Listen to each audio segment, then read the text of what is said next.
কৃষির দেশে স্বপ্ন দেখি খেয়ে পড়ে বাঁচার, সবাইকে তাই শুনতে বলি কৃষি সমাচার। বাংলাদেশ কৃষি প্রধান দেশ। কৃষি এবং কৃষকেরাই বাংলাদেশের অর্থনীতির মেরুদণ্ড। বাংলাদেশের সংবিধানে কৃষি বিপ্লবের লক্ষ্যে কার্যকর ব্যবস্থা গ্রহণ, জনগণের পুষ্টির স্তর উন্নয়ন ও জনস্বাস্থ্যের উন্নয়ন রাষ্ট্রের অন্যতম একটি কর্তব্য। বাংলাদেশের মানুষের জীবন ও জীবিকার সঙ্গে অত্যন্ত ঘনিষ্ঠভাবে মিশে আছে এই কৃষি। সুপ্রিয় শ্রোতা, অনেক অনেক প্রীতি আর শুভেচ্ছা জানিয়ে শুরু করছি কৃষি বিষয়ক কার্যক্রমের অনুষ্ঠান কৃষি সমাচারের আজকের আয়োজনে।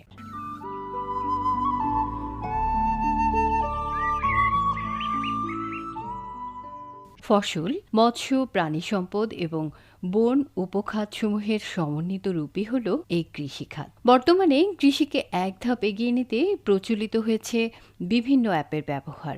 কৃষি ব্যবস্থাকে আরও সুপ্রসন্ন করতে এই অ্যাপের ব্যবহার খুবই কার্যকরী। এছাড়া বর্তমানে নগরায়নের প্রভাবে ধ্বংস হচ্ছে বনায়ন, তাই আধুনিক প্রযুক্তিতে আবিষ্কৃত হচ্ছে কম জায়গায় কম সময়ে অধিক উৎপাদন।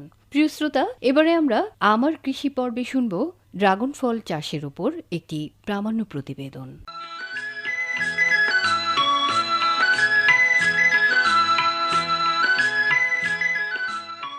সুপ্রিয় শ্রোতা, আজকে আমরা এসেছি পটুয়াখালী জেলার মির্জাগঞ্জ উপজেলার ৪ নং দেউলি সুবিদখালী ইউনিয়নের ডোকলাখালী গ্রামের সফল ড্রাগন চাষী জনাব মোহাম্মদ হাবিবুর রহমানের বাগানে। হাবিবুর রহমান সাহেব, কেমন আছেন? ভালো আছি। আপনার এই বাগানে জমি কতটুকু? 20%। তো এখানে দেখছি বেশ ভালোই ড্রাগন এখন বর্তমানে ঝুলে আছে। এবছর মোট কয়বার ড্রাগন ধরেছিল আপনার এই বাগানে? 7 বার ধরছে। এবছর 7 বার বিক্রি করেছেন। তো আপনার এই ড্রাগন ফলের যাত্রা শুরু হয়েছে কত সালে? 22 সাল থেকে বাগান করছি 21 সালে। প্রথম বছর তো একটু কমই ধরে, অনেক কম ছিল, তারপরে পরের বছর অনেক বেশি হয়েছে। 2023 এবং 24 সালগুলোতে অনেক বেশি হয়েছে। এই বছর আপনি কত টাকার ড্রাগন বিক্রি করেছেন? 1,20,000 মতো, 1,20,000। 1,20,000 টাকার ড্রাগন আপনি বিক্রি করেছেন। কত টাকা ধরে বিক্রি করেছেন? 600 কেজির মতো হয়েছে, 200 টাকা করে বিক্রি করছি। প্রতি কেজি 200 টাকা করে 600 কেজির মতো ড্রাগন বিক্রি করেছেন। ড্রাগনের পিলারের মাঝখানে প্রায় 6 হাত করে জমি ফাঁকা দেখতে পাচ্ছি। আপনি এখানে সাথী ফসল হিসাবে কি কি চাষ করেন? গত বছর করছিলাম টমেটো, কপি, লাল শাক, কাঁচা মানে শাকসবজি সব পদই করছিলাম। এবছর অল্প করছিলাম, বৃষ্টি বাদল কম হয়েছে, তাই এখন আবার নিয়ত করছি যে এই সিজনে সরষে করবো এখন। আর গত বছর তো লাল শাক, তারপরে আর কি বললেন? পালং শাক। লাল শাক, পালং শাক, কপি, ফুলকপি করেছিলেন, বাঁধাকপি করেছিলেন, টমেটো। তো সেখান থেকে কেমন লাভ হয়েছে আপনার? সেখানেও বেশ ভালোই হয়েছিল। আনুমানিক কত টাকা? 40,000 টাকা।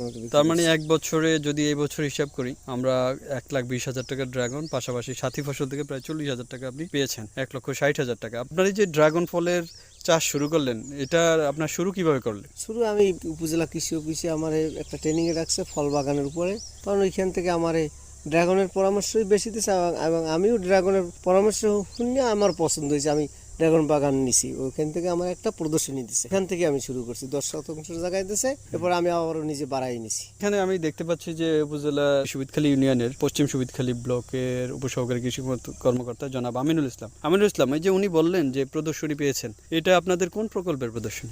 প্রকল্পটার নাম হলো এসএসসিপি প্রকল্প। এটা একটা ইফাতের একটা প্রকল্প।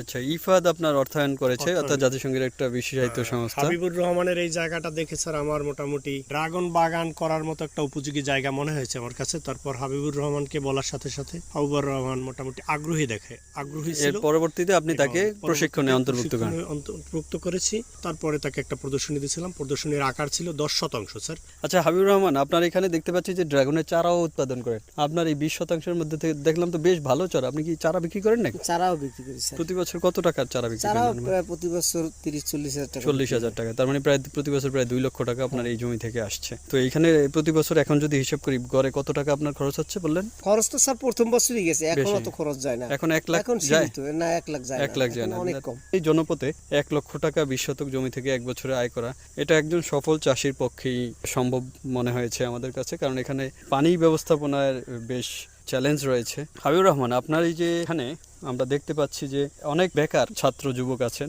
যারা কৃষিকাজ করতে আগ্রহী, আপনি তাদের জন্য আপনার কি পরামর্শ থাকবে?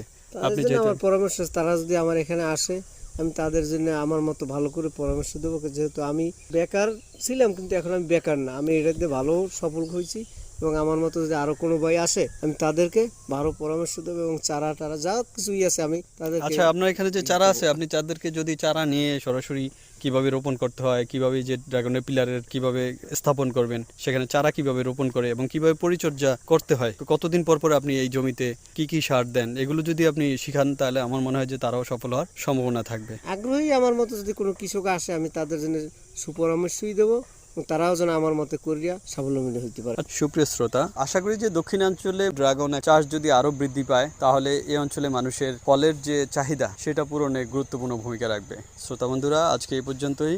ধন্যবাদ সবাইকে।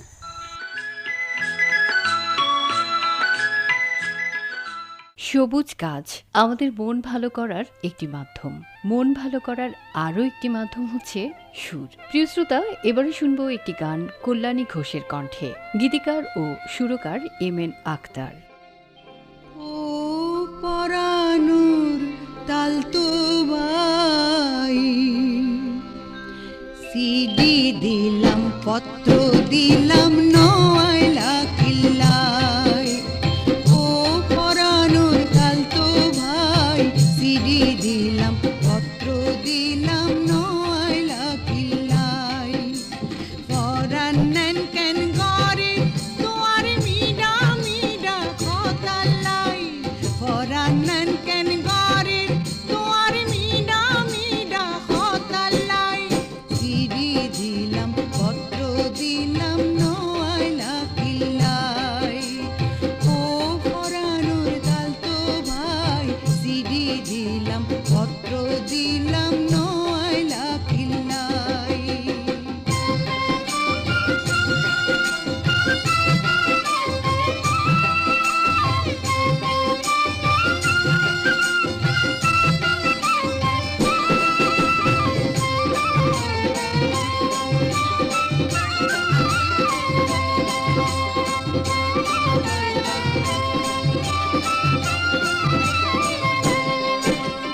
শনিবার দিন আইবা বলি খাতা দি গেলা। শনি রবি পার হই গেল গই আইজন আইলা। শনিবার দিন আইবা বলি খাতা দি গেলা। শনি রবি পার হই গেল গই আইজন আইলা। আজ ন পাইলে আরে তুই কথা দিলা কি ওলাই। আজ ন পাইলে আরে তুই কথা দিলা কি ওলাই। সিডি দিলাম পত্র দিলাম নয়লা কিল্লাই। ও পরানুর তালতো ভাই, সিডি দিলাম পত্র দিলাম নয়লা কিল্লাই। কথায় কথায় শেষ হয়ে গেল আজকের আয়োজন। একটি সুন্দর সবুজ পৃথিবী গড়তে আপনার লাগানো একটি গাছও ভূমিকা রাখতে পারে। তাই আসুন গাছ লাগাই আর গড়ে তুলি স্বপ্নের বাংলাদেশ। এই আহ্বানে শেষ করছি আজকের আয়োজন। আগামী অনুষ্ঠানে আবারও কথা হবে। অনুষ্ঠানটি পুনরায় শুনতে কৃষি বিষয়ক কার্যক্রম বাংলাদেশ বেতারের ইউটিউব চ্যানেলে ভিজিট করুন। সবাইকে তাই শুনতে বলি কৃষি সমাচার, সবাইকে তাই শুনতে বলি কৃষি সমাচার।